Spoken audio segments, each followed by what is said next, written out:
Alléluia, bonjour cher peuple de Dieu. Par la grâce du Seigneur, on a commencé notre temps de prière dénommé haute tension spirituelle. Haute tension spirituelle, on n'est pas encore en jeûne. Le jeûne, c'est dans le mois de janvier, du 3 au 23 janvier.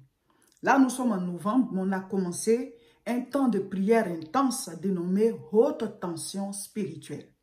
Donc, on ne jeûne pas, mais on prie intensément. On augmente l'intensité de la prière, l'intensité de la méditation de la parole de Dieu, l'intensité du combat spirituel pour que la lumière puisse éclairer même les zones sombres, voilà, insoupçonnées de nos vies. Donc, nous sommes en haute tension spirituelle et on dit on est debout. On est debout, voilà, on est debout pour la gloire de Dieu. On est debout pour pouvoir en découdre avec les attaques qui viennent. Ce n'est plus eux qui nous attaquent, c'est nous qui allons attaquer. Nous, on déclare la guerre, c'est nous qui attaquons, voilà. Comme on dit en Côte d'Ivoire, je l'ai déjà dit, on est prêt pour eux. Quand en Côte d'Ivoire, on te dit, je suis prêt pour toi, là. Et voilà, donc on est prêt pour eux. Ceux qui attaquent en fin d'année, là, on est prêt, on est prêt. On va contre-attaquer. Et cette fois, c'est nous qui déclarons la guerre. Amen. Donc, mes frères, mes soeurs, notre slogan, c'est qu'on est debout. On est debout. Amen. Donc, haute tension spirituelle, on est debout. On est debout pour la gloire de Dieu. On est debout pour combattre. On est debout pour envoyer le feu. On est debout pour contre-attaquer. Amen. Donc, c'est sur 3 mois. Novembre, on ne jeûne pas, mais on prie intensément. Décembre, on ne jeûne pas, mais on prie intensément. Et janvier, voilà, on rentre en jeûne de prière à partir du 3, 21 jours de jeûne de prière. Et même après le jeûne de prière, on continue jusqu'au 31 janvier. Donc, c'est 3 mois de haute tension spirituelle. N'empêche que novembre et décembre, vous pouvez faire vos jeûnes personnels, 1 jour par semaine ou 2 jours par semaine. Ceux qui le faisaient déjà, vous pouvez continuer. Ceux qui ne le font pas, vous pouvez mettre cela dans vos habitudes, des jeûnes personnels. Le jeûne de 21 jours, c'est un jeûne de groupe, on fait ensemble.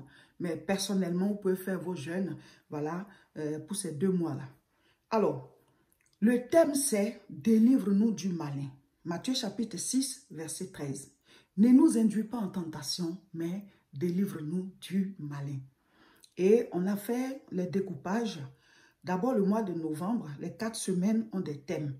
Et on a donné un sujet de prière par rapport, en fonction du thème. Voilà, on a donné un sujet de prière pour chaque 2 jours.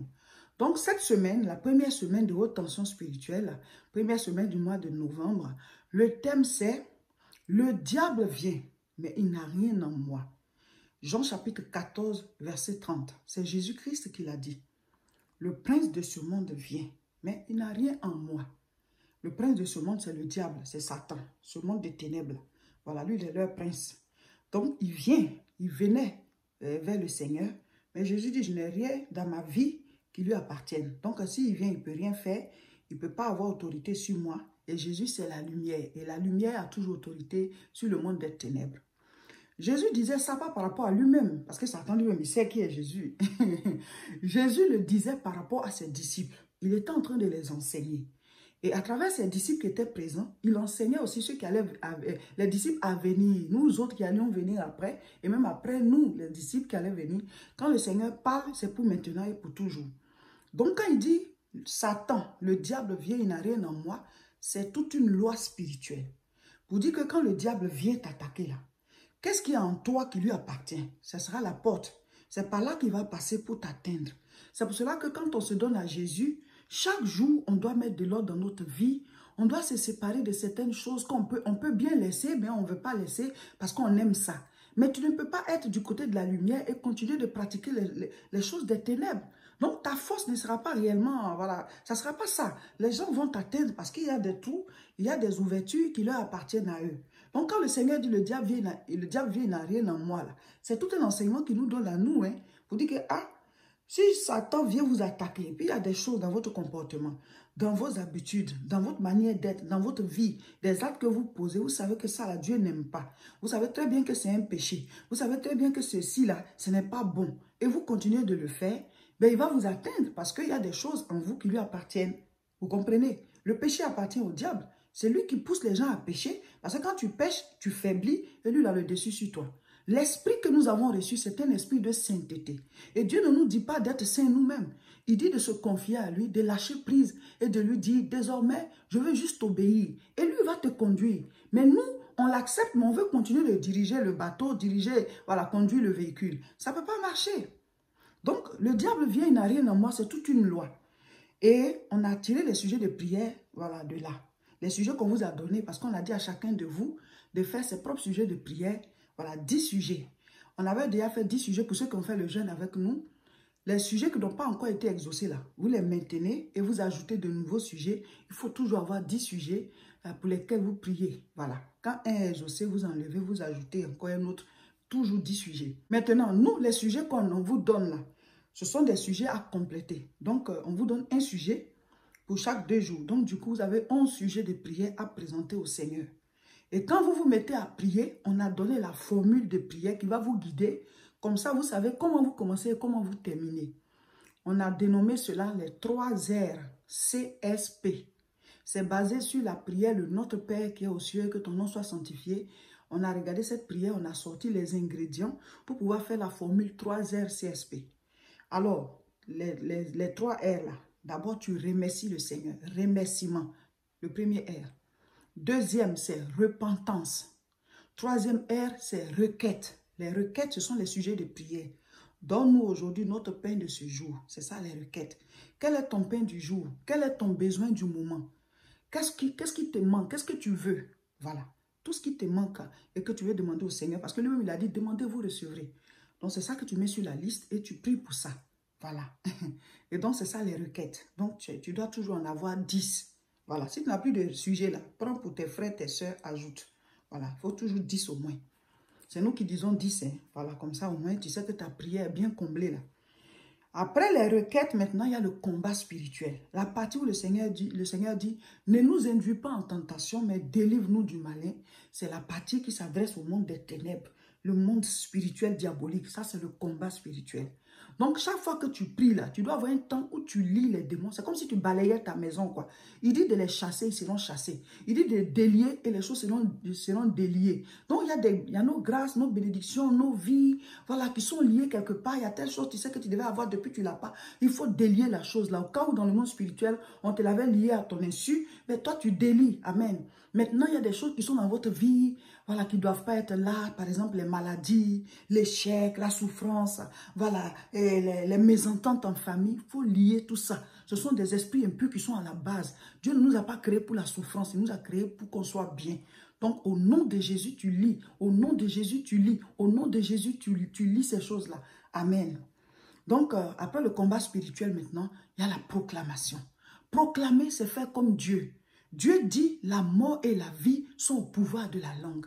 Donc toi, au nom de Jésus, tu dois proclamer. Au nom de Jésus, tu appelles à l'existence. Tu dis tout ce que tu veux là, puis tu dis ça de ta bouche. Il faut le dire tous les jours. Souvent, on prononce de mauvaises paroles et puis après ça s'accomplit. Mieux vaut prononcer de bonnes paroles en même temps. Ça ne va pas dans la vie de ton enfant. Ça ne va pas dans la vie de l'un de tes frères, tes soeurs et l'une de tes soeurs. En tout cas, ça ne va pas dans la vie d'un parent. Proclame la bénédiction, proclame la guérison, proclame la santé, proclame la richesse, proclame la prospérité, proclame la réussite. Vous voyez, c'est ça la proclamation. Il y a des choses qui ne vont pas dans ta vie. Tu vois bien, mais proclame ce que tu veux. Appelle à l'existence. Je proclame que je suis en bonne santé. Je proclame que je prospère à tous égards. Je proclame que je réussis. Je bâtis telle chose. Je proclame tout ce que vous voulez dire là. Tout ce que vous voulez faire là. Dites-le, proclamez, proclamez. Appelez à l'existence. Amen. Nous avons le pouvoir de Dieu en nous. Or, Dieu, il appelle les choses qui n'existent pas et elles arrivent à l'existence. Amen. Donc, nous devons le faire. C'est ça la proclamation. Donc, on a bien divisé. Lundi, remerciement. Mardi, repentance. Mercredi et jeudi, requête. Vendredi, combat spirituel. Samedi, proclamation. Et dimanche, intercession. Spéciale intercession. Apprenez à prier pour les membres de votre famille. Souvent, on est là, on dit à telle personne, il y a telle chose. Et puis, ça, on est là, on pleure seulement. Il faut prier, intercéder pour ces personnes-là. Voilà, prie. Prends le nom de ton frère, ta soeur, sa famille, ses enfants, tes parents. Prie, prie, prie. Ensuite, tu intercèdes pour le pays où tu vis. Que ce soit ton pays d'origine ou pas, dès l'instant où tu vis là. Tu dois prier pour ce pays-là. Parce que ta paix dépend de la paix de ce pays. Et après, maintenant, tu pries pour les autres pays du monde. Voilà, tu as appris telle nouvelle, tu as vu telle chose aux informations, tu as appris telle nouvelle. Tu pries, c'est comme ça. Maintenant, on dit, ah, aujourd'hui, c'est jour d'intercession. Aujourd'hui, c'est jour de repentance. Aujourd'hui, c'est jour de proclamation. Donc, la partie, c'est qu'on a proclamé, on a dit aujourd'hui, là, tu mets plus de temps dessus. Sinon, tu suis le programme normal, les 3 heures CSP. Voilà, mes frères, mes soeurs. Et on est engagés. On a commencé depuis lundi. J'espère que vous appliquez tout ce qu'on vous dit là. Hein. Vous devez prier. Et on a 2 jours où on fait des veillées, des mini-veillées d'1 heure du temps. Mardi nuit et vendredi nuit. Ce qu'on vous a donné comme programme là, c'est en priant, Dieu nous a donné la révélation. Donc, si tu n'appliques pas là, tu es en train de désobéir à Dieu. Tu es tout le temps en train de pleurer, les gens t'arrachent des choses. Dieu dit, voilà comment il faut prier. Lève-toi, combat, fais ci, fais ça. Tu ne veux pas faire. Quand on est dans l'armée, le général est devant, il dit, on fait comme ça, tout le monde fait. Il dit, on fait comme ceci, tout le monde fait. Donc, Dieu nous dit, dites à mon peuple de prier comme ça, de faire tel programme. Si toi, tu n'appliques pas là, qu'est-ce que Dieu va faire maintenant? Parce que c'est sur tes prières que les anges agissent. Donc, on dit mini-veillée là, 1 heure du temps. Si tu ne sais pas comment prier là, on a déjà donné la formule de prière. Il y a quelqu'un qui a dit, ah, prier 1 heure du temps, comment meubler ça? Mais on a déjà donné la formule. Si tu as 10 sujets là, tu as 10 sujets de prière là, tu vas dépasser même 1 heure du temps, sincèrement. Donc, pourquoi dire que, comment on va faire pour arriver à prier 1 heure du temps? Chaque sujet de prière là, tu vas mettre combien de minutes dessus? Et les différentes étapes de la prière qu'on a dites. Et le temps où toi-même tu as essayé d'adorer un peu le Seigneur et tout ça. 1 heure même, c'est peu. Mais comme, voilà, il faut organiser les choses. C'est pour ça qu'on dit 1 heure. Mais si tu as déjà fait 1 heure, c'est déjà bon. Amen. Maintenant, il y en a qui peuvent aller au-delà. Ça dépend de 1h30, 2 heures. Ça dépend de... Mais nous, on a dit 1 heure. Amen. Donc, appliquez tout ce qu'on vous dit. Vous priez dans la journée, dans la soirée, dans la journée, dans la soirée. Et mardi nuit et vendredi nuit, vous priez aussi dans la nuit. C'est vous qui choisissez à quelle heure vous priez. Mais ça doit faire 1 heure. Amen. Et on a déjà mis en ligne une vidéo. Vous la mettez un jour et vous priez. Vous priez, vous priez, vous priez. Vous suivez le programme 3 CSP. C'est comme ça. Amen. On dit cette semaine, le thème c'est « Le diable vient, mais il n'a rien en moi ». On l'a déjà expliqué dans le direct qu'on a fait ce mercredi. On a traité ce thème-là. Le diable vient, mais il n'a rien en moi. Mais je vais revenir un peu sur voilà, ce qu'on a dit. On a parlé de Samson. Juge chapitre 16. Verset 1. Samson partit pour Gaza. Il vit une femme prostituée et il entra chez elle. Le diable vient, mais il n'a rien en moi. Samson, c'était qui? C'était un des juges suscités par Dieu. Quand on dit juge, ce n'est pas comme nos juges d'ici, là, de maintenant. Hein. Voilà, à l'époque, Dieu suscitait des gens dans le peuple d'Israël pour pouvoir régler les problèmes, gérer certaines situations parce qu'il n'y avait pas encore de roi. Donc, c'est la personne qui dirigeait le peuple, qui sauvait le peuple, qui aidait le peuple. Les juges avaient plusieurs rôles, en fait. Donc, la Bible les appelle juges, mais ce n'est pas juge, magistrat comme maintenant. Là. Donc, Samson était quelqu'un suscité par Dieu parce que Israël était tout le temps combattu par les Philistins. Et cette année-là, les Philistins devaient encore revenir parce qu'ils attendaient au moment de la saison et ils venaient prendre la récolte. Ou alors ils mettaient le feu à leur récolte, donc le peuple souffrait. Et Dieu a suscité Samson pour qu'il puisse délivrer son peuple. Parce qu'à l'époque, il n'y avait pas les chars, il n'y avait pas les armes. Les gens se combattaient avec les flèches, les épées, les javelots. Et donc, lui, à lui seul, il pouvait tuer 1000 hommes, 2000 hommes, 3000 hommes. Il avait une force extraordinaire, mes frères, mes soeurs.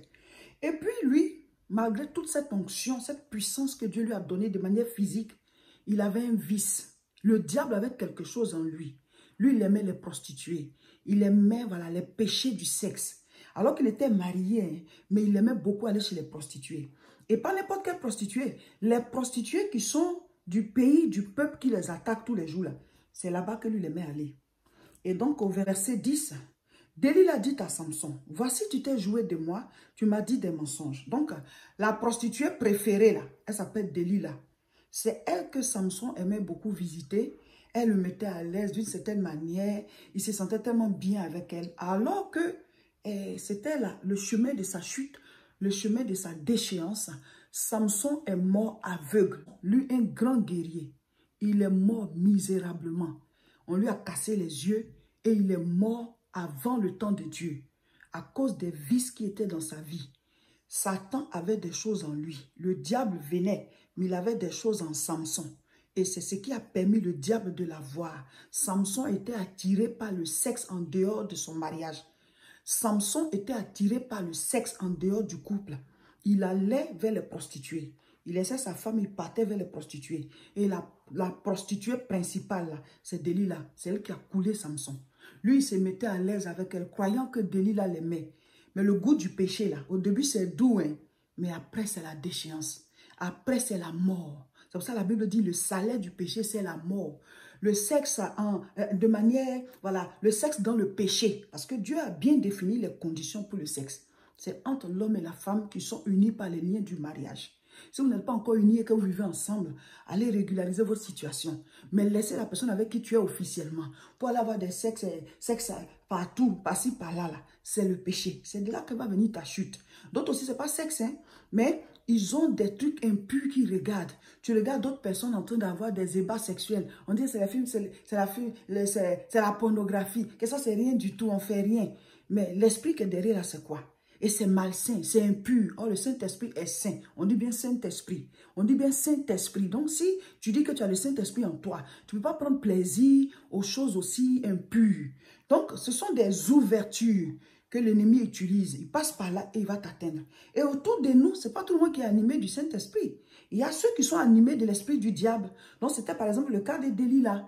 Delilah était animée de l'esprit du malin. Et elle voulait faire la peau à Samson parce que c'est son peuple que Samson détruisait. Le péché là ne fait pas partie du règne de Dieu. Hein. Ça fait partie du règne de Satan. Les esprits impurs qu'on chasse tous les jours dans la prière, ils font partie du règne de Satan. Donc maintenant, toi, tu t'en vas maintenant te réjouir avec eux. Tu t'en vas prendre plaisir à leur péché, voilà, aux orgies, aux œuvres voilà, sexuelles ou bien sensuelles, diaboliques. Et donc, eux, ils te laissent bien prendre goût à ça. Et après, on te tue, on te donne une maladie, tu as un accident, tu as une situation difficile, tu ne comprends pas. Mais c'est le salaire de ça. Je ne dis pas que tout ce qui arrive comme difficulté dans la vie de quelqu'un, c'est forcément le salaire d'un péché. Hein. La Bible dit que Lazare, l'ami du Seigneur, est tombé malade. Ce n'est pas que la famille de Lazare avait péché. Ce n'est pas que Lazare avait péché. Jésus, même quand il venait, il descendait chez eux. C'est là-bas qu'il mangeait, c'est là-bas qu'il dormait, il remontait après à Jérusalem. Donc, il y a des situations difficiles qui peuvent arriver, qui sont des épreuves. C'est comme le cas de Job. Job, ce n'est pas qu'il a péché, mais Satan a voulu le tenter parce que Satan dit qu'il est fidèle parce que Dieu ne lui fait rien de mal. Donc, c'était une épreuve que Job a vécue. Donc, des choses peuvent arriver qui sont des épreuves. Tu pries, Dieu va te délivrer. Et après l'épreuve, on change toujours de niveau. Parce que l'épreuve, c'est pour changer de niveau. Quand Dieu a ressuscité Lazare, cette famille-là est passée à un niveau supérieur dans leur foi. Au début, ils savaient que Jésus guérissait les malades. Mais après, ils ont vu que Jésus ressuscite aussi les morts. Amen. Pour ne pas rater tout ce qu'on met en ligne, abonnez-vous. Abonnez-vous à nos différentes chaînes. Sur Facebook, c'est Réseau International Richesse. Sur YouTube, c'est La Moisson TV. Abonnez-vous, comme ça vous ne ratez rien. Et puis, recommandez-les autour de vous. Il faut qu'on soit dans l'atmosphère spirituelle. Sur cette terre-là, si tu n'es pas spirituel, tu vas te faire avoir. Voilà. Soit tu te bats ou ça te bat.